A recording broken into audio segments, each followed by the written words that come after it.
Վերջին շրջանում մեր քաղաքի տարբեր փողոցներում և մայթերին նկատվում են անկանոն առևտրի աճ։ Շատ վաճառողներ շրջանցելով շուկայի համար նախատեսված հատուկ տարածքները, մթերքները տեղադրում են անմիջապես մայթերի կամ փողոցի եզրերին։ Այս իրավիճակը ոչ միայն խոչընդոտում է անցորդների ազատ տեղաշարժը, այլև ստեղծում է լուրջ սննդային անվտանգության խնդիրներ։ Ահա, աղջիկ ջան, հա, հիմա ես այստեղ հետ ինչ որ եմ Եդիկ მე ինձ համար կամ ժողովրդին համար կրնամս է, բայց այդ որ համար մարդ ելնեն, օրս ենդ չի կարելի, ժողովուրդ ջան, այստեղ թոզ, տիքին, թոնի իքի տակ չի կարելի, պազարը շինած է, պաժալստա, թողեցան մաքուր, տակ, նաստին վաճարեն, այստեղ հեշմետեղ եմ համար այս մանք չեկա,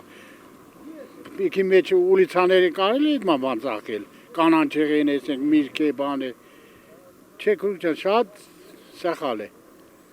ես վաճառքը։ Մայրուղիներով անցնող մեքենաները, ինչպես նաև մայթերին առկա փոշին անմիջապես նստում են բաց օդում պահվող մրգի, բանջարեղենի և այլ սննդատեսակների վրա։ Բազմաթիվ քաղաքացիների բողոքներ փաստում են, որ այդ մթերքը հաճախ բաց են առանց ծածկույթների կամ պաշտպանությամբ։ Չնայած համայնքի կողմից առևտրականներին տրամադրված են հատուկ շուկայի տարածքներ տաղավարներով, փաթեթավորման և հսկողության պայմաններով, մի շարք վաճառողներ նախընտրում են չօգտվել այդ հնարավորությունից։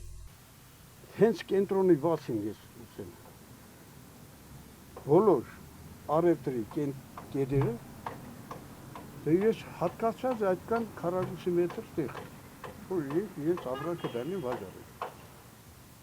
Բայց ինչի հանեն նորից մայթին վերագտանեն, բաներ են կկախեն, գիշերները դուրս կթողնեն, որոնք տահալ